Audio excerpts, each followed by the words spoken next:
തിരുവചനം തിരുവചനം. യേശുവിൽ സ്നേഹമുള്ളവരെ, ഇന്ന് നമ്മൾ ചിന്തിക്കുന്ന വചനം യാക്കോബ് ശ്ലീഹ എഴുതിയ വചനമാണ്. 4-ാമത്തെ അധ്യായം 8-ാമത്തെ വചനം. നിങ്ങൾ ദൈവത്തോട് ചേർന്ന് നിൽക്കുവിൻ, അവിടുന്ന് നിങ്ങളോടും ചേർന്ന് നിൽക്കും. ദൈവത്തോട് ചേർന്ന് നിന്നിട്ടാണ് നമ്മൾ കുഞ്ഞുനാൾ തൊട്ട് ജീവിച്ചിട്ടുള്ളത്. സത്യമല്ലേ? എത്ര ദിവസമാണ് നമ്മൾ പ്രാർത്ഥിച്ചിട്ടുള്ളത്? പ്രാർത്ഥിക്കാത്ത ദിവസവും സാധിക്കുന്ന ദിവസമൊക്കെ നമ്മൾ ബലി അർപ്പിക്കും, നമ്മൾ ജപമാല ചൊല്ലും, പ്രാർത്ഥിക്കും, അതൊക്കെ ഉണ്ട്. കുഞ്ഞുനാൾ മുതൽ ദൈവമേ എന്ന് മാത്രമേ വിളിച്ചിട്ടുള്ളൂ, ആ ദൈവത്തിൽ മാത്രമേ ശരണം വെച്ചിട്ടുള്ളൂ. ക്രിസ്തുവിൻ്റെ വചനം നമ്മളെ ഓർമ്മിപ്പിക്കുന്നു, നിങ്ങൾ ദൈവത്തോട് ചേർന്ന് നിൽക്കുവിൻ, അവിടുന്ന് നിങ്ങളോടും ചേർന്ന് നിൽക്കും എന്ന് പറഞ്ഞാൽ മനസ്സും ശരീരവും ആത്മാവും പൂർണ്ണമായും ദൈവത്തിൽ അങ്ങ് ചേർത്ത് വെച്ചാൽ ദൈവം നമ്മുടെ എല്ലാ കാര്യങ്ങളിലും സഹായിക്കാൻ, ശക്തി തരാൻ നമ്മുടെ കൂടെ ഉണ്ടാകും എന്നുള്ളത് വലിയൊരു മാറ്റമില്ലാത്ത സത്യമാണ്. ദാനിയേൽ പ്രവാചകൻ്റെ പുസ്തകത്തിൽ ഒരു വലിയ സംഭവം ഇത് നമ്മളെ വ്യക്തമാക്കി തരും. ഈ വലിയ സത്യം നമുക്ക് വ്യക്തമാക്കി തരുന്നൊരു സംഭവമാണ്. ദാനിയേൽ പ്രവാചകൻ 6-ാമത്തെ അധ്യായത്തിൽ 3-ാമത്തെ വചനത്തിൽ ഇങ്ങനെയാണ് പറയുക: അത്ഭുതകരമായ ദൈവിക ചൈതന്യം ഉണ്ടായിരുന്നതുകൊണ്ട് ദാനിയേൽ മറ്റെല്ലാ തലവന്മാരെയും പ്രധാന ദേശാധിപന്മാരെയും ശ്രേഷ്ഠനായി തീർന്നു. മിടുക്കനായിരുന്നു ദാനിയേൽ, എല്ലാവരെക്കാളും മിടുക്കനായിരുന്നു. എല്ലാവർക്കും ആദരണീയനായ രീതിയിൽ മിടുക്കനായിട്ട് ശുശ്രൂഷ ചെയ്തുകൊണ്ട് വരുമ്പോൾ രാജാവ് ഈ ദാനിയേലിനെ പ്രധാന അധികാരിയായിട്ടൊക്കെ നിയമിക്കാൻ ആഗ്രഹിക്കുകയാണ്. ഇത് ആഗ്രഹിക്കുന്നു എന്ന് മനസ്സിലാക്കിയ പാടെ അവിടുത്തെ ദേശാധിപതികൾ അല്ലെങ്കിൽ അവിടുത്തെ അധികാരികൾ അവരെല്ലാവരും കൂടെ ദാനിയേലിനെതിരെ പദ്ധതി ഒരുക്കാൻ തുടങ്ങി. ദാനിയേലാകട്ടെ ദൈവത്തിൻ്റെ മുൻപിൽ വലിയ വിശ്വസ്തനായിരുന്നു. ദൈവമേ എന്ന് മാത്രമേ വിളിച്ച് പ്രാർത്ഥിച്ചിട്ടുള്ളൂ. എപ്പോഴും ദൈവത്തെ ഓർക്കും, എപ്പോഴും പ്രാർത്ഥിക്കും. അങ്ങനത്തെ ഒരു മനുഷ്യനാണ് ദാനിയേൽ. ഈ സഹോദരങ്ങൾ എന്ന് പറഞ്ഞാൽ ദാനിയേലിനെ കുറിച്ച് എതിരായിട്ട് ചിന്തിക്കുന്നവർക്ക്, ഏതെങ്കിലും വിധത്തിൽ ദാനിയേലിനൊന്ന് ഒതുക്കണമെന്ന് ചിന്തിക്കുന്നവർ, ഇവർ ഒരുമിച്ച് കൂടി വട്ടം കൂടിയിരുന്ന് പ്ലാൻ ചെയ്യാൻ തുടങ്ങി. എന്താ, ദാനിയേലിനെ എങ്ങനെയാണ് നമുക്കൊന്ന് കൈകാര്യം ചെയ്യേണ്ടത്? ഇവരങ്ങനെ ഒരുമിച്ചിരുന്ന് ചിന്തിച്ചിട്ട് ഇവർക്ക് മനസ്സിലായി വേറെ എന്ത് പറഞ്ഞിട്ടും കാര്യമില്ല, ആകെപ്പാടെ ഇവനെ കുടുക്കിലാക്കണമെങ്കിൽ ഇവൻ സ്നേഹിക്കുന്ന ദൈവത്തിൻ്റെ നിയമം പറഞ്ഞാലല്ലാതെ ഇവനെ നമുക്ക് കുടുക്കിലാക്കാൻ പറ്റുകയില്ല. അപ്പോൾ ഇവരെല്ലാവരും കൂടെ വീണ്ടും ഒരു തീരുമാനം എടുത്തു. രാജാവിനെ കൊണ്ടൊരു തീരുമാനം അത് തീരുമാനം കൽപ്പന പോലെ പുറപ്പെടുവിക്കണം, അത് മുദ്ര വെച്ച് അംഗീകരിക്കണം രാജാവ്. കൽപ്പന അല്ലെങ്കിൽ തീരുമാനം ഇങ്ങനെയാണ്: രാജാവിനെ മാത്രമേ ആരാധിക്കാവൂ, രാജാവിനോട് മാത്രമേ പ്രാർത്ഥിക്കാവൂ. വേറെ ആരെങ്കിലും ഈ രാജ്യത്തുള്ളവരെ പ്രാർത്ഥിച്ചാൽ അവരെ സിംഹക്കൂട്ടിലേക്ക് എറിയും. അതാണ് തീരുമാനം. അങ്ങനെ ഈ തീരുമാനം രാജാവ് ഒന്നും ഓർക്കുന്നില്ല, പാവം. ഇവർ വന്നിട്ട് ഒരേ സ്വരത്തിൽ: രാജാവേ, നിന്നോട് മാത്രമേ ആരാധിക്കാവൂ, നിന്നോട് മാത്രമേ ജനം പ്രാർത്ഥിക്കാവൂ, പറ്റാത്തവരെയെല്ലാം ചെയ്യാത്തവരെയെല്ലാം ശിക്ഷിക്കണം. റൈറ്റ്. അങ്ങനെ ഈ രാജാവ് തീരുമാനം പറയാൻ, കൽപ്പന പ്രഖ്യാപിക്കുകയാണ്. മുദ്ര വെച്ച് ഉറപ്പിച്ചു ഈ തീരുമാനം. ഇത് ദാനിയേൽ അറിഞ്ഞു. ദാനിയേലിനോട് രാജാവിന് വലിയ ഇഷ്ടമാണ്, ദാനിയേലിന് രാജാവിനെ ഇഷ്ടമാണ്. രണ്ടു കൂട്ടർക്ക് അങ്ങോട്ടും ഇങ്ങോട്ടും ഇഷ്ടമാണ്. പക്ഷേ ഈ തീരുമാനം വന്നപ്പം ദാനിയേൽ പ്രതികരിക്കാൻ പോയില്ല. ദാനിയേൽ അതിനെ ഓർത്ത് വലിയ ആകുലപ്പെടാനും പോയില്ല. ദാനിയേൽ അതിനെ ഓർത്ത് ടെൻഷനും പിടിക്കാൻ പോയില്ല. ദാനിയേൽ എന്നാ ചെയ്തു? ദാനിയേൽ സമയമായപ്പം വീട്ടിലേക്ക് തിരിച്ചുപോയി. പതിവ് പോലെ തിരുവചനത്തിൽ രേഖപ്പെടുത്തിയിട്ടുള്ളത് അങ്ങനെയാണ്. ദാനിയേലിൻ്റെ പുസ്തകം 6-ാമത്തെ അധ്യായത്തിൽ 10-ാമത്തെ വചനത്തിൽ ഇങ്ങനെയാണ് പറയുക: അവൻ അവിടെ ദിവസേന മുൻപ് ഇങ്ങനെ പറയുന്നു, താൻ മുൻപ് ചെയ്തിരുന്നത് പോലെ അവൻ അവിടെ ദിവസേന 3 പ്രാവശ്യം മുട്ടിന്മേൽ നിന്ന് തൻ്റെ ദൈവത്തോട് പ്രാർത്ഥിക്കുകയും നന്ദി പറയുകയും ചെയ്തു. എന്ന് പറഞ്ഞാൽ സാധാരണ ചെയ്യാറുള്ളത് അങ്ങനെ തന്നെയാണ്. 3 പ്രാവശ്യം മുട്ടുകുത്തി നിൽക്കും, 3 പ്രാവശ്യം ദൈവത്തെ ഓർക്കും, പ്രാർത്ഥിക്കും.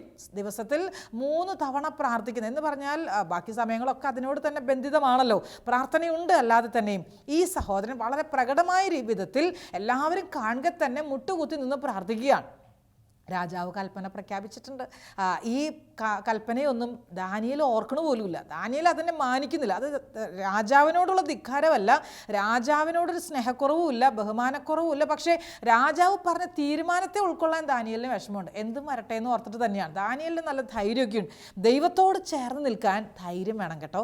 ദൈവത്തിൻ്റെ കൽപ്പനകൾ പാലിക്കാൻ ധൈര്യം വേണം. അല്ലാത്തവർക്കൊന്നും കൽപ്പന പാലിക്കാൻ പറ്റുകയില്ല. നമ്മുടെ ദാനിയേൽ മിടുക്കനായിരുന്നു, ധൈര്യം ഉണ്ടായിരുന്നു, കൃപയുടെ നിറവുണ്ടായിരുന്നു. അതുകൊണ്ട് തന്നെ ദാനിയേൽ രാജാവ് ചെയ്ത ഈ തെറ്റായ തീരുമാനത്തിൽ സഹകരിക്കാൻ ദാനിയേൽ നിന്നു കൊടുത്തില്ല. ദാനിയേലിന് അറിയാം ഇത് വധശിക്ഷയാണ് കിട്ടുക, സിംഹക്കൂട്ടിലേക്കാണ് എറിയപ്പെടുക, അധികം നാൾ പിന്നെ ജീവിക്കാൻ പറ്റുകയില്ല, പിന്നെ അധികം നാളൊന്നും ഈ കൊട്ടാരത്തിൽ കൂടെ ഇങ്ങനെ നടക്കാൻ പറ്റുകയില്ല. ഇതൊക്കെ ദാനിയേലിന് അറിയാം. ദാനിയേൽ ഇതിലൊന്നും ചിന്തിച്ച് ടെൻഷൻ പിടിക്കണില്ല. ദാനിയേൽ വളരെ കൂളായിട്ട് തന്നെ 3 പ്രാവശ്യം പ്രാർത്ഥന തുടരുന്നു. ഇത് കണ്ടുപിടിക്കാൻ കുറേ ശത്രുക്കൾ അവിടെ ഉണ്ട്. അവരിങ്ങനെ വാച്ച് ചെയ്തുകൊണ്ടിരിക്കുകയാണ്. ദാനിയേൽ എങ്ങനെയാണ് പെരുമാറണത്, ദാനിയേൽ എങ്ങനെയാണ് പ്രതികരിക്കണത്. അവർക്ക് മനസ്സിലായി. ദാനിയേൽ വീണ്ടും പ്രാർത്ഥിക്കുന്നു. ഉടനെ അവർ രാജാവിൻ്റെ അടുത്ത് ചെല്ലുന്നു. രാജാവിനോട് പറയുന്നു. രാജാവ് വളരെ ദുഃഖത്തിലായി. രാജാവിന് സങ്കടമായി. രാജാവ് ഒരിക്കലും പ്രതീക്ഷിച്ചില്ല ദാനിയേൽ ഇങ്ങനെ ചെയ്യുന്നു. രാജാവിനോട് ശത്രുക്കൾ നിർബന്ധം പറഞ്ഞു. രാജാവേ, നീ വാക്ക് പറഞ്ഞതാണ് സിംഹക്കൂട്ടിലേക്ക് എറിയാൻ. ഓക്കെ, അവർ പറഞ്ഞതനുസരിച്ച് ദാനിയേലിനെ സിംഹക്കൂട്ടിലേക്ക് എറിയാൻ. അന്ന് രാത്രി രാജാവിന് ഉറങ്ങാൻ പറ്റിയില്ല. വചനത്തിൽ കൃത്യമായിട്ട് എഴുതി വെച്ചിരിക്കുന്നു. 18-ാമത്തെ വചനം. രാജാവ് കൊട്ടാരത്തിലേക്ക് പോയി രാത്രി മുഴുവൻ ഉപവാസത്തിൽ കഴിച്ചുകൂട്ടി. വിനോദങ്ങളെല്ലാം അവൻ പരിത്യജിച്ചു. നിദ്ര അവനെ സമീപിച്ചില്ല. രാജാവ് വളരെ സ്നേഹത്തോടെ ഈ ദാനിയേലിന് വേണ്ടി പ്രാർത്ഥിക്കുകയാണ്. മനസ്സുകൊണ്ട് പ്രാർത്ഥിക്കുകയാണ്, ആഗ്രഹിക്കുകയാണ്. ദാനിയേലിനൊരു അപകടവും വരുത്തല്ലേ, ദാനിയേലിനൊരു നഷ്ടവും വരുത്തല്ലേ, ദാനിയേലിനെ സിംഹങ്ങളൊന്നും ചെയ്യല്ലേ എന്ന് മനസ്സുകൊണ്ട് ഇങ്ങനെ ആഗ്രഹിക്കുകയാണ് രാജാവ്. അതിരാവിലെ എഴുന്നേറ്റ് രാജാവ് സിംഹക്കൂടിൻ്റെ അടുത്തേക്ക് വരുന്നു. വിളിക്കുകയാണ്. ദാനിയേൽ, ജീവിക്കുന്ന ദൈവത്തിൻ്റെ ദാസ, നീ നിരന്തരം സേവിക്കുന്ന നിന്റെ ദൈവം നിന്നെ സിംഹങ്ങളിൽ നിന്ന് രക്ഷിക്കാൻ ശക്തനായിരുന്നോ? ചോദിക്കുകയാണ്. ഇങ്ങനെ ചോദിച്ച രാജാവിൻ്റെ സ്വരം ദാനിയേൽ കേൾക്കുന്നു. ദാനിയേൽ ഉടനെ സിംഹക്കൂട്ടിൽ നിന്ന് എഴുന്നേറ്റ് മുമ്പിലേക്ക് വന്നിട്ട് പറയാണ്. രാജാവ് നീണാൾ വാഴട്ടെ, തൻ്റെ മുൻപിൽ ഞാൻ കുറ്റമറ്റവനാണെന്ന് കണ്ടതിനാൽ എൻ്റെ ദൈവം തൻ്റെ ദൂതനെ അയച്ച് സിംഹങ്ങളുടെ വാ അടച്ചു, അവ എന്നെ ഉപദ്രവിച്ചില്ല. രാജാവേ, നിൻ്റെ മുൻപിലും ഞാൻ നിരപരാധനാണല്ലോ. എന്ത് ധൈര്യം നോക്ക് ദാനിയേലിന് പറയാൻ. ദാനിയേൽ പറയുന്നു, രാജാവേ, ഞാൻ നിരപരാധിയാണെന്ന് നിനക്കറിയാം. നിൻ്റെ മുമ്പിലും ഞാൻ പാപം ചെയ്തിട്ടില്ല, ഞാൻ ദൈവത്തിൻ്റെ മുമ്പിലും പാപം ചെയ്തിട്ടില്ല. അതുകൊണ്ട് തന്നെ എൻ്റെ ദൈവം എന്നെ സഹായിച്ചു. സിംഹങ്ങളുടെ വാടച്ചു. സിംഹങ്ങൾ ഏതെങ്കിലും ഒരു മനുഷ്യനെ കിട്ടിയാൽ തിന്നാതിരിക്കുമോ? ഏതെങ്കിലും ഒരു മനുഷ്യനെ കണ്ടാൽ, അതും വേറെ ഒരു തീറ്റയും കൊടുത്തിട്ടില്ല, വേറെ ഒരു ഭക്ഷണവും കൊടുത്തിട്ടില്ല, ഈ വിശക്കുന്ന വരുന്ന സിംഹങ്ങൾ ഒരു മനുഷ്യനെ ഇരയായിട്ട് കിട്ടിയാൽ വെറുതെ വിടുവോ? ദാനിയേലിനെ തൊടാൻ സിംഹത്തിന് കഴിഞ്ഞ. ദാനിയേൽ പറയുന്നു, തൻ്റെ ദൈവത്തിൽ ഞാൻ ആശ്രയിച്ചതുകൊണ്ട് ഒരു പോറൽ പോലും ഏൽക്കാൻ എൻ്റെ ദൈവം എനിക്ക് ഇടവരുത്തിയില്ല. ദൈവത്തിൻ്റെ ശക്തമായ സംരക്ഷണം കൂടെയുണ്ടാവും. ദൈവത്തോട് ആര് ചേർന്ന് നിൽക്കുന്നുവോ, ദൈവത്തോട് ആര് പറ്റിച്ചേർന്ന് എല്ലാ സമയവും ദൈവത്തിൻ്റെ ഓർമ്മകൾ, ദൈവത്തിൻ്റെ ചിന്തകൾ, ദൈവികമായിട്ടുള്ള സ്വഭാവ രീതികൾ, ദൈവികമായിട്ടുള്ള പ്രത്യേകതകൾ, ഇതാണ് നമ്മളെ ഭരിക്കുന്നത്, നയിക്കുന്നത് എങ്കിൽ നമ്മളെ സഹായിക്കാൻ ദൈവത്തിൻ്റെ കരമുണ്ട്. ദൈവം നമുക്ക് ശക്തമായ സംരക്ഷണം. സിംഹങ്ങളുടെ വായൊക്കെ ദൈവം അടയ്ക്കും. മനുഷ്യർക്ക് അടയ്ക്കാൻ പറ്റിയല്ല. മനുഷ്യർ ഒരു കാരണവശാലും അത് സാധ്യമാണെന്ന് പറയത്തുമില്ല. സിംഹങ്ങളുടെ അടുത്തേക്ക് വിട്ടാൽ അതോടുകൂടി അവൻ്റെ പണി തീർന്നു അങ്ങനെ പറയത്തുള്ളൂ. പക്ഷേ ദൈവത്തിന് അസാധ്യമായിട്ടൊന്നുമില്ല എന്ന് ഈ വലിയൊരു സംഭവത്തിലൂടെ നമ്മൾ മനസ്സിലാക്കുകയാണ്. വീണ്ടും നമ്മൾ കാണുന്നു ദാനിയേലിൻ്റെ തന്നെ ജീവിതത്തിൽ. ദാനിയേൽ അവിടെ ഉണ്ടായിരുന്നൊരു പ്രതിഷ്ഠ, ബേലിൻ്റെ പ്രതിഷ്ഠ, അതുപോലെ വ്യാളത്തിൻ്റെ പ്രതിഷ്ഠ ഒക്കെ അന്ന് അവിടെ ഉണ്ടായിരുന്നു. ആ കാലഘട്ടത്തിൽ സൈറസ് രാജാവ് നാട് ഭരിച്ചുകൊണ്ടിരിക്കുന്ന സമയത്ത് ഇതുപോലെ ദാനിയേൽ ഇടപെടുന്നു. ബേല് അല്ല ദൈവം എന്ന് വളരെ വ്യക്തമാക്കി തെളിവ് സഹിതം കാണിച്ചു കൊടുക്കുന്നു. അതുപോലെ വ്യാളത്തെ അല്ല ആരാധിക്കേണ്ടത്, ഏകദൈവത്തിൽ വിശ്വസിക്കണമെന്ന് പറഞ്ഞ് വളരെ പ്രകടമായിട്ടുള്ള കാര്യങ്ങൾ വെളിപ്പെടുത്തി കൊടുക്കുന്നു നമ്മുടെ ദാനിയേൽ. ഈ കാര്യങ്ങളൊക്കെ ദാനിയേലിൻ്റെ പുസ്തകം 14-ാമത്തെ അധ്യായത്തിൽ വളരെ വ്യക്തമായി പ്രതിപാദിച്ചിട്ടുണ്ട്.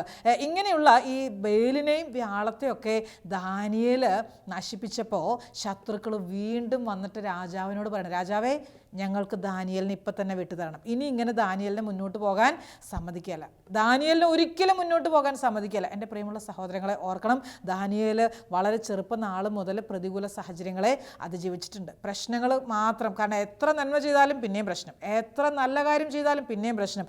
മറ്റുള്ളവർക്ക് ഉപകാരപ്പെടുന്ന, അവരെ സഹായിക്കുന്ന, അവരെ സ്നേഹിക്കുന്ന പ്രവർത്തികൾ മാത്രമേ ചെയ്യത്തുള്ളൂ. പക്ഷേ എന്നിട്ടും സഹനങ്ങൾ മാത്രമേ ഈ മനുഷ്യനുള്ളൂ. ഇതാ ഒരു കൂട്ടം മനുഷ്യർ പിന്നെയും ദാനിയേലിന് നേരെ ഒരുങ്ങുകയാണ്. ശുദ്ധ മനസ്സുള്ളവരെ ഓർക്കണം, നിഷ്കളങ്ക ഹൃദയരെ ഓർക്കണം. നിങ്ങൾക്കെതിരെയും ചിന്തിക്കാനും പ്രവർത്തിക്കാനും ഒരുപാട് മനുഷ്യരുണ്ടാവും. നിങ്ങൾക്ക് ഒരു തെറ്റും നിങ്ങളുടെ കൈവശമില്ലെങ്കിലും നിങ്ങളെ നെഗറ്റീവായിട്ട് കാണുന്നവരും, നിങ്ങൾക്കെതിരെ പദ്ധതികൾ ആരോപിക്കുന്നവരും, പദ്ധതികൾ മെനയുന്നവരും ജീവിതത്തിൽ ഉണ്ടാകാൻ സാധ്യതയുണ്ട്. ഇത് ദാനിയേലിനെതിരെ ഒരു ഗ്രൂപ്പ് മനുഷ്യർ, ഇവർ രാജാവിനോട് പറയുന്നു, രാജാവേ, ഞങ്ങൾക്ക് ദാനിയേലിനെ വിട്ടുതാ, ദാനിയേലിനെ ഇനി മുന്നോട്ട് കൊണ്ടുപോകാൻ ഞങ്ങൾ സമ്മതിക്കത്തില്ല, ദാനിയേലിനെ വിട്ടു തന്നില്ല എങ്കിൽ രാജാവെ നിന്നെ ഞങ്ങൾ കൊല്ലും. അങ്ങനെ പറഞ്ഞ് ഭീഷണിയാണ്. രാജാവ് രണ്ടും കൽപ്പിച്ച് ദാനിയേലിനെ വിട്ടുകൊടുക്കുകയാണ്. ഈ ദാനിയേലിനെ വീണ്ടും സിംഹക്കൂട്ടിലേക്ക് എറിയാൻ. അവർക്ക് ദേഷ്യം വരുമ്പോൾ ഒക്കെ സിംഹക്കൂട്ടിലേക്ക് എറിയാം. നമ്മൾ വചനത്തിൽ ഇങ്ങനെ വായിക്കുന്നു, ദാനിയേൽ 14-ാമത്തെ അധ്യായത്തിൽ 31-ാമത്തെ വചനത്തിൽ ഇങ്ങനെയാണ് പറയുക, അവർ ദാനിയേലിനെ സിംഹങ്ങളുടെ കുഴിയിൽ എറിഞ്ഞു, 6 ദിവസം അവൻ അവിടെ കഴിച്ചുകൂട്ടി. ഒരു ദിവസമല്ല കേട്ടോ, 2 ദിവസമല്ല, 6 ദിവസം കഴിച്ചുകൂട്ടി എന്നാണ് പറയണത്. 7 സിംഹങ്ങൾ ആ കുഴിയിലുണ്ടായിരുന്നു, 7 സിംഹങ്ങൾ. തന്നെയല്ല, ദിവസേന അവയ്ക്ക് 2 മനുഷ്യ ശരീരങ്ങളും 2 ആടുകളും കൊടുക്കാറുണ്ടായിരുന്നു. എന്നാൽ ദാനിയേലിനെ വിഴുങ്ങേണ്ടതിന് അവയ്ക്ക് ഇവയൊന്നും കൊടുത്തിരുന്നില്ല. എങ്ങനെയെങ്കിലും ദാനിയേലിന് പണി തീർന്നു കിട്ടണം, അതായിരുന്നു ഇവരുടെ ഉദ്ദേശം. പക്ഷേ ദാനിയേൽ 6 ദിവസം കഴിഞ്ഞിട്ടും ഒരു പ്രശ്നവുമില്ല, കൂളായിട്ടിരിക്കുകയാണ്. സിംഹങ്ങൾ ദാനിയേലിൻ്റെ കൂട്ടുകാരായി. ദാനിയേൽ സിംഹങ്ങളോട് തമാശയൊക്കെ പറയാനും ചിരിക്കാനും കളിക്കാനും വർത്തമാനം പറയാനൊക്കെ തുടങ്ങി. ആദ്യം ദാനിയേൽ പേടിച്ചെന്നെങ്കിലും പിന്നെ അവർ നല്ല സുഹൃത്തുക്കളായി. ഒരു പ്രശ്നവുമില്ല, സിംഹങ്ങൾക്കും വിശപ്പില്ല, ദാനിയേലിനും വിശപ്പില്ല.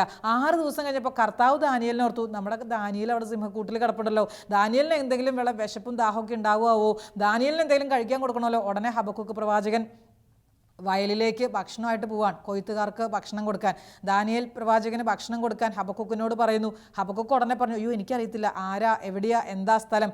ഉടനെ മുടിക്കുത്തിൽ പൊക്കിയെടുത്ത് സിംഹക്കൂട്ടിൻ്റെ മുൻപിൽ കൊണ്ട് നിർത്തുകയാണ്. എന്നിട്ട് ദാനിയേലിനോട് പറയാൻ, ദാനിയേൽ, ദൈവം നിനക്കായി കൊണ്ടുവന്ന ഈ ഭക്ഷണം നീ കഴിച്ചാലും. എത്ര സ്നേഹമെന്നോർക്ക്, ദൈവത്തിൻ്റെ സ്നേഹം, എത്ര കരുതലാണ് ദൈവം കൊടുക്കുന്ന. ഉടനെ ദാനിയേൽ പറയുന്നൊരു വചനമുണ്ട്. ദാനിയേൽ പറഞ്ഞു 38-ാമത്തെ വചനത്തിൽ, ദൈവമേ, അങ്ങനെ ഓർമ്മിച്ചിരിക്കുന്നു, അങ്ങേ സ്നേഹിക്കുന്നവരെ അങ്ങ് ഉപേക്ഷിച്ചിട്ടില്ല. ദൈവത്തെ സ്നേഹിക്കുന്നവരെ ദൈവം ഉപേക്ഷിക്കുകയല്ല. ദൈവത്തെ സ്നേഹിക്കുന്നവരെ ദൈവം ഉപേക്ഷിക്കില്ല. ദൈവമേ എന്ന് വിളിക്കുന്നവരെ ഒരിക്കലും ഉപേക്ഷിക്കില്ല. നമ്മുടെ മനസ്സ് മടുത്തു പോകല്ല്, ഇനി മതി പ്രാർത്ഥന, ചിന്തിക്കില്ല. ദൈവത്തെ സ്നേഹിക്കുന്നവരെ ദൈവം ഉപേക്ഷിക്കില്ല. ഏതെങ്കിലും ഒരു ദൂതനെ നിൻ്റെ മുമ്പിലേക്ക് കൊണ്ടുതരും. ഏതെങ്കിലും ഒരു ദൂതനെ, ഒരിക്കൽ പോലും നീ കണ്ടിട്ടില്ലാത്ത ഒരു ദൂതനാകാം, ഒരിക്കൽ പോലും നീ പരിചയപ്പെട്ടിട്ടില്ലാത്ത ഒരു ദൂതനാകാം. നിൻ്റെ സന്നിധിയിലേക്ക് ഒരു ദൂതനെ കർത്താവ് കൊണ്ടുതരും എന്നുള്ളതിന് യാതൊരു സംശയവും വേണ്ട. ദൈവത്തോട് ചേർന്ന് നിൽക്കുന്നവരോട് ദൈവവും ചേർന്ന് നിൽക്കും. നിങ്ങൾ ദൈവത്തോട് ചേർന്ന് നിൽക്കുവിൻ, അവിടുന്ന് നിങ്ങളോടും ചേർന്ന് നിൽക്കും. ഈ ദാനിയേൽ ദൈവത്തോട് മാത്രം ചേർന്ന് നിന്നിട്ടുള്ള ഒരു ജീവിതമാണ്. മനുഷ്യരോടല്ല, രാജാവിനോടല്ല ചേർന്ന് നിന്നത്, കൂടെയുള്ളവരോടല്ല ചേർന്ന് നിന്നത്, ഈ ലോകത്തിൻ്റെ സമ്പാദ്യങ്ങളോടല്ല ചേർന്ന് നിന്നത്, സ്ഥാനമാനങ്ങളോടല്ല മനസ്സുകൊണ്ട് ചേർന്ന് പൊരുത്തപ്പെട്ടു പോയത്, മറിച്ച് ദൈവത്തോട്, ദൈവിക നിയമങ്ങളോട്, ദൈവിക കൽപ്പനകളോട്, ദൈവഹിതത്തോട് ചേർന്ന് നിന്ന ഒരു ജീവിതമായിരുന്നു നമ്മുടെ ദാനിയേലിൻ്റേത്. അതുകൊണ്ട് തന്നെ ദാനിയേലിനെ ദൈവം സംരക്ഷിക്കുന്നു, സഹായിക്കുന്നു, ആവശ്യത്തിൽ ദാനിയേലിൻ്റെ ജീവിതത്തിൽ ഇടപെടുന്നതായിട്ടും നമ്മൾ കാണുകയാണ്. സഹോദര, സഹോദരി, നീ ദൈവത്തെ അന്വേഷിക്കുന്ന മകനാണെങ്കിൽ, ദൈവത്തെ നിരന്തരം ആശ്രയിക്കുന്ന മകളാണെങ്കിൽ, നിന്നെ സഹായിക്കാൻ നിൻ്റെ ദൈവം ഇന്ന് തന്നെ നിൻ്റെ ജീവിതത്തിൽ അനുഭവം ഉണ്ടാവും. ഇന്ന് നിൻ്റെ ജീവിതത്തിൽ അനുഭവം ഉണ്ടാവും, ഒരു സംശയവും വേണ്ട. ഇന്ന് ഈ വചനം കേട്ടുകൊണ്ടിരിക്കുന്ന ഈ സമയം തന്നെ നീ മനസ്സിലങ്ങ് വിശ്വസിക്കുക. നീ ദൈവത്തെ സ്നേഹിക്കുന്ന മകനാണെങ്കിൽ, ദാനിയേൽ പറഞ്ഞതുപോലെ, ദൈവമേ, അങ്ങേ സ്നേഹിക്കുന്നവരെ അങ്ങ് ഉപേക്ഷിച്ചിട്ടില്ല. ഈ വചനം മനസ്സിലങ്ങ് ആവർത്തിച്ച് പറയും. ഇന്ന് നിൻ്റെ ജീവിതത്തിൽ അനുഭവങ്ങൾ കർത്താവ് തരും, സംശയം വേണ്ട. ഞാൻ ഓർക്കുന്ന ഒരു സഹോദരി ധ്യാന സെൻറ്ററിലേക്ക് പ്രാർത്ഥനാ കൂട്ടായ്മയിൽ പങ്കുചേരാൻ വേണ്ടി വന്നു. ജെറീക്കോ പ്രാർത്ഥന നടത്തുകയാണ്. 7-ാമത്തെ ദിവസം, 7 ദിവസം തുടർച്ചയായിട്ടുള്ള പ്രാർത്ഥനയാണ്. അതിൽ 7-ാമത്തെ ദിവസം ആരൊക്കെയോ പറഞ്ഞു കേട്ട് ഇങ്ങനെ ഒരു പ്രാർത്ഥനയുണ്ടെന്നൊക്കെ കേട്ടിട്ട് ഈ സഹോദരി വന്നതാണ്. ഞങ്ങൾ പിന്നീടാണ് ഈ സഹോദരിയെക്കുറിച്ച് മനസ്സിലാക്കുക. ഈ സഹോദരി വന്നപ്പോൾ മനസ്സിലുണ്ടായിരുന്ന ഒരു ഒറ്റ പ്രാർത്ഥന, 9 വർഷമായിട്ട് കുഞ്ഞുങ്ങളില്ല. 9 വർഷം കുറേ ചികിത്സിച്ചു, കുറേ പരിശ്രമിച്ചു, പ്രാർത്ഥിച്ചു, ഒരുങ്ങി, ഇതൊന്നും നടന്നിട്ടില്ല. ഒടുവിൽ നാട്ടുകാരും വീട്ടുകാരും ഒക്കെ കളിയാക്കാൻ തുടങ്ങി. ഇത്രയും പ്രാർത്ഥിച്ചിട്ട് കിട്ടിയില്ലല്ലോ, പിന്നെന്ത് പ്രാർത്ഥന, പിന്നെന്ത് ദൈവം, ഇങ്ങനെയൊക്കെ പറയുമ്പോൾ ഈ സഹോദരിയുടെ മനസ്സ് പെടയുന്നുണ്ടായിരുന്നു, വേദനിക്കുന്നുണ്ടായിരുന്നു. ഈ സഹോദരി കർത്താവിൻ്റെ മുമ്പിൽ പറഞ്ഞു, കർത്താവേ, ഒറ്റ കാര്യം എനിക്ക് പറയാനുള്ളൂ, എനിക്കൊരു കുഞ്ഞിനെ തരണം, അതെൻ്റെ ആഗ്രഹമാണ്, അതെൻ്റെ ഇഷ്ടമാണ്, എനിക്കൊരു കുഞ്ഞിനെ കിട്ടിയേ പറ്റൂ. ഞാൻ വാശിയോടെ പ്രാർത്ഥിക്കുന്നു, എനിക്ക് തരണം, ഒരു കുഞ്ഞിനെ തരണം, സ്നേഹത്തോടെ ഞാൻ പ്രാർത്ഥിക്കാൻ. ഈ സഹോദരി ആത്മാർത്ഥമായിട്ട് പ്രാർത്ഥിച്ചു. അത് ഞങ്ങളിതൊന്നും അറിയുന്നില്ല, ലീഡ് ചെയ്യുന്ന ഞങ്ങൾ ആരും അറിയുന്നില്ല. അന്ന് പ്രാർത്ഥനയുടെ ഒടുവിൽ ദൈവത്തിൻ്റെ സന്ദേശങ്ങൾ സ്വീകരിക്കുന്ന സമയം കർത്താവ് ഇങ്ങനൊരു സന്ദേശം തന്നു. ഈ ഗ്രൂപ്പിൽ വർഷങ്ങളായിട്ട് കുഞ്ഞുങ്ങളില്ലാതിരുന്നൊരു സഹോദരിയോട്, നീ ഗർഭിണിയാണ് മകളെ എന്ന് കർത്താവ് പറയുന്നു. അതാണ് സന്ദേശം. അതങ്ങനെ തന്നെ സന്ദേശം പറഞ്ഞു. 1-2 ആഴ്ച കഴിഞ്ഞപ്പോഴാണ് ഈ സഹോദരിയെക്കുറിച്ചുള്ള അറിവ് കിട്ടി. ഈ സഹോദരി പറയുക, എന്തോ ഡോക്ടർ അടുത്ത ചെക്കപ്പിന് പോകണമെന്ന് തോന്നി. ചെക്കപ്പിന് പോയി ടെസ്റ്റ് നോക്കിയപ്പം ഗർഭിണിയാണ്. ഈശോ ഒരു കുഞ്ഞിനെ കൊടുത്ത് അനുഗ്രഹിച്ചു.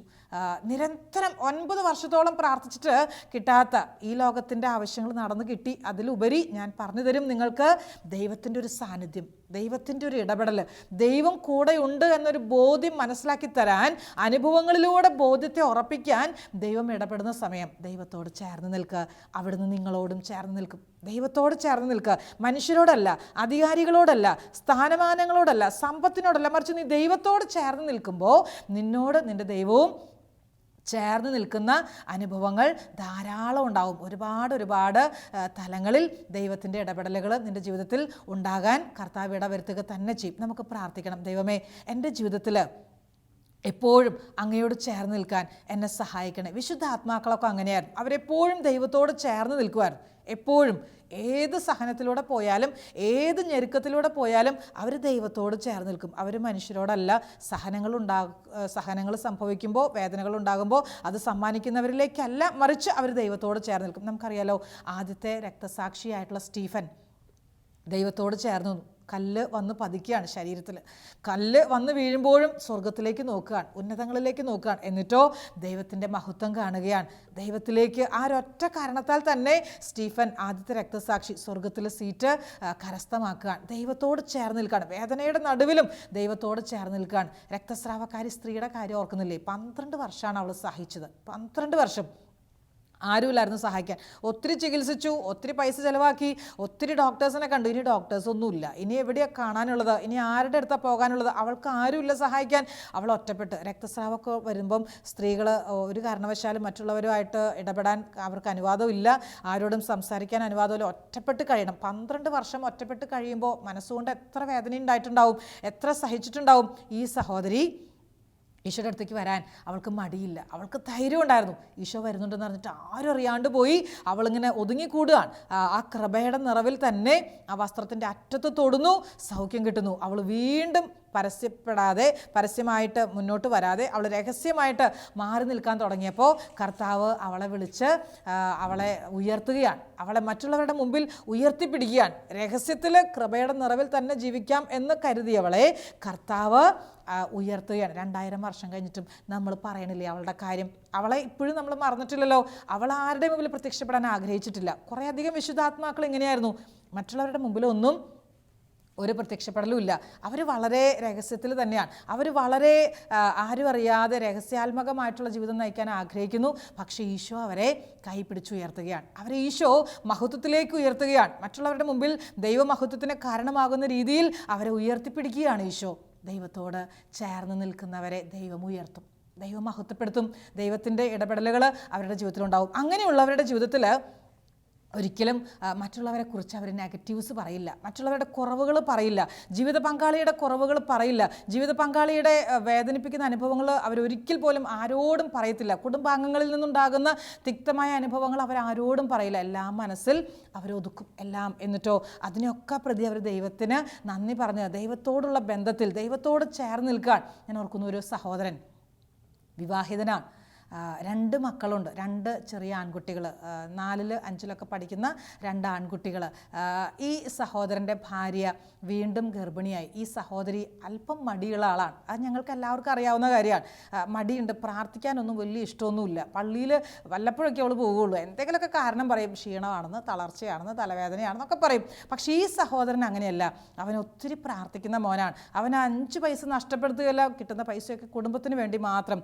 നല്ല ജോലിയുണ്ട് വിദേശത്ത്. 2 മാസം കൂടുമ്പോൾ അവന് വീട്ടിലേക്ക് വരാം. സന്തോഷമായിട്ട് അവൻ്റെ ജീവിത സാഹചര്യങ്ങളിൽ അവൻ സംതൃപ്തനാണ്, സന്തോഷവാനാണ്. പക്ഷെ ഭാര്യ, ഈ സഹോദരൻ ജോലിയിൽ നിന്ന് ലീവിനൊക്കെ വീട്ടിലേക്ക് വരുമ്പോൾ ഞങ്ങൾ പലപ്പോഴും ശ്രദ്ധിച്ചിട്ടുണ്ട്, ഇവനാണ് എല്ലാ പണിയെടുക്കുക. വീട്ടിൽ ഇവൻ വന്ന് കയറുമ്പോൾ തൊട്ട് അടിച്ചുവാരൽ, തൂത്തുവർക്കൽ, തുണി അലക്കൽ, മുറ്റടിക്കൽ, സർവ്വ പണി ചെറുക്കൻ. ഞാൻ ചിലപ്പോൾ ഓർക്കുന്ന പിന്നെ ഒരു പണിക്കാരെ വെച്ചിട്ട് ചെയ്യത്തില്ലേ. പക്ഷേ ഈ പാവം സഹോദരൻ ഇവൻ തന്നെ, എന്തിനാ പൈസ കളയുന്നത്, ആരോഗ്യമുണ്ടല്ലോ, വെറുതെ ഇരിക്കുവാണല്ലോ, അതുകൊണ്ട് ഇവൻ തന്നെ എല്ലാം ചെയ്യും. ഞാൻ ഇടയ്ക്ക് ഇവനെ വിളിച്ചിട്ട് ചോദിക്കും, എടാ അവളെ കൊണ്ട് ചെയ്യിപ്പിക്കത്തില്ലേ സിസ്റ്ററെ, അവൾക്ക് ക്ഷീണമല്ലേ, അവൾക്ക് പറ്റുന്നില്ലല്ലോ, പറ്റാത്തതുകൊണ്ടല്ലേ, അതിപ്പോൾ ഞാൻ ചെയ്താലും സാരമില്ലല്ലോ, ആരെങ്കിലുമൊക്കെ ചെയ്താൽ പോരെ, എനിക്കതിൽ വിഷമമില്ല. ഒരിക്കൽ പോലും ഞാൻ അത്ഭുതത്തോടെ നോക്കി നിന്നിട്ടുണ്ട്. ഒരിക്കൽ പോലും ഈ ഭാര്യയെക്കുറിച്ച് ഒരു നെഗറ്റീവും ഈ സഹോദരൻ പറയണം ഞാൻ കണ്ടിട്ടില്ല. ഒരു നെഗറ്റീവും, ഒരു ചെറിയൊരു കുറവ് പുറമേ ഉള്ളവർക്ക് കാണുന്നവരൊക്കെ പറയും അതെന്തൊരു ഭാര്യയാണ്, അതെന്തൊരു സ്ത്രീയാണ്. പക്ഷേ ഈ സഹോദരന് ഒരിക്കൽ പോലും ഈ ഭാര്യയെക്കുറിച്ച് ഒരു നെഗറ്റീവ് പറയണത് ഞാൻ കേട്ടിട്ടില്ല. എൻ്റെ പ്രിയമുള്ള സഹോദരങ്ങളെ, ദൈവത്തോട് ചേർന്ന് നിൽക്കുന്നവരിൽ ദൈവത്തിൻ്റെ സ്വഭാവത്തിൻ്റെ പ്രത്യേകതകളുണ്ടാവും. ഇവൻ എല്ലാ ദിവസവും രാവിലെ എഴുന്നേറ്റ് പള്ളി പോകുന്ന മോനാണ്.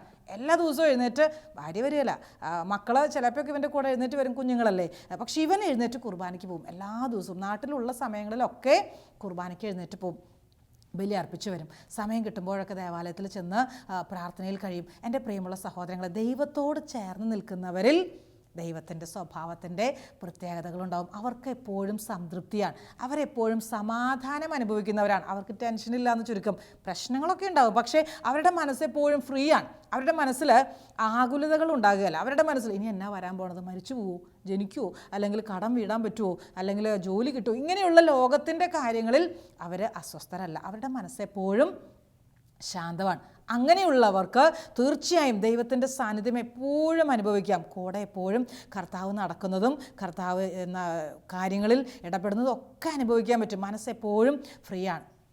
കർത്താവിൻ്റെ വചനം, നിങ്ങൾ ദൈവത്തോട് ചേർന്ന് നിൽക്കുവിൻ, അവിടുന്ന് നിങ്ങളോടും ചേർന്ന് നിൽക്കും. എത്രത്തോളം ദൈവത്തോട് ചേർന്ന് നിൽക്കുന്നുവോ അത്രയും ദൈവിക ഇടപെടലുകൾ നമ്മുടെ കുടുംബത്തിൽ ഉണ്ടാവും. എത്രയധികം സമയം പ്രാർത്ഥനയ്ക്കായിട്ട് നീ മാറ്റിവെക്കുന്നുവോ അത്രയും നിൻ്റെ കുടുംബത്തിൽ സമാധാനമുണ്ട്, അത്രയും നിൻ്റെ കുടുംബത്തിൽ ഐശ്വര്യമുണ്ട്. നിൻ്റെ കുടുംബത്തിൽ മറ്റെല്ലാവരും തന്നെ കൃപയിലേക്ക് വരുന്ന ഒരനുഭവം കാത്തിരിക്കാം. ചിലപ്പം പെട്ടെന്നാകുകയല്ല, 1 വർഷമല്ല, 2 വർഷമല്ല. മോനിക്ക പുണ്യവതി ഓർക്കുന്നില്ലേ, എത്ര വർഷം തൻ്റെ മകന് വേണ്ടിയിട്ട് കാത്തിരുന്നത്, എത്രയോ വർഷം. അഗസ്തീനോസിന് വേണ്ടിയിട്ട് കരയാത്ത ദിവസവുമില്ല, പ്രാർത്ഥിക്കാത്ത ദിവസവുമില്ല. 1 മാസമൊന്നുമല്ല, 1 വർഷമൊന്നുമല്ല, വർഷങ്ങളോളം ആ സഹോദരി പ്രാർത്ഥിച്ചിട്ടുണ്ട്. വിശുദ്ധാത്മാക്കൾക്ക് ക്ഷമയും കാത്തിരിക്കാനുള്ള മനസ്സും ഉണ്ടായിരുന്നുവെങ്കിൽ നമ്മുടെ ജീവിതത്തിലും ഇതേ അനുഭവം തന്നെ ഉണ്ടാകട്ടെ. നിങ്ങൾ ദൈവത്തോട് ചേർന്ന് നിൽക്കുവിൻ, അവിടുന്ന് നിങ്ങളോടും ചേർന്ന് നിൽക്കും. നമ്മുടെ ജീവിതത്തിൽ ഈ ഒരു വചനം ഇന്ന് മനസ്സിലെപ്പോഴും പറഞ്ഞുകൊണ്ടിരിക്കാം. ഈ വചനത്തിൻ്റെ ശക്തിയാൽ തന്നെ ദൈവിക സാന്നിധ്യം നമുക്ക് അനുഭവിക്കാം. നല്ല ഈശോ നമ്മളെ സമൃദ്ധമായിട്ട് അനുഗ്രഹിക്കട്ടെ. ഒരു നിമിഷം ഒന്ന് കണ്ണടച്ച് പ്രാർത്ഥിക്കാം. നല്ല ഈശോയെ, ജീവിതത്തിൻ്റെ പച്ചയായിട്ടുള്ള ജീവിത യാഥാർത്ഥ്യങ്ങൾ ഞങ്ങളെ തളർത്താൻ സാധ്യതയുണ്ട്. ഞങ്ങളുടെ മനസ്സിൻ്റെ ബലം കുറച്ച് കളയാൻ സാധ്യതയുണ്ട്. ഞങ്ങളുടെ മനസ്സിൻ്റെ ഉണർവ് നഷ്ടപ്പെടുത്താൻ സാധ്യതയുണ്ട്. ക്രിയാത്മകമായി ചിന്തിക്കാനോ പ്രവർത്തിക്കാനോ പറ്റാത്തതുപോലെ നിർവികാരതയിലേക്കും നിസ്സംഗതയിലേക്കും പോകാൻ സാധ്യതയുണ്ട്. എൻ്റെ യേശുവേ, അങ്ങയോട് ചേർന്ന് നിൽക്കാൻ, മടുപ്പില്ലാതെ പുറകിലേക്ക് കാലുകൾ വയ്ക്കാതെ മുന്നോട്ട് തന്നെ നീങ്ങാൻ, അത് വലിയൊരു യുദ്ധം ചെയ്യുന്ന പോലെ തന്നെ ആത്മീയ ശക്തിയോടെ മുന്നേറാൻ ഞങ്ങളെ സഹായിക്കണേ. അങ്ങെപ്പോഴും കൂടെയുള്ളൊരനുഭവം ഞങ്ങൾക്ക് തരണേ. നിത്യം പിതാവും പുത്രനും പരിശുദ്ധാത്മാവുമായ സർവേശ്വര എന്നേക്കും ആമേൻ.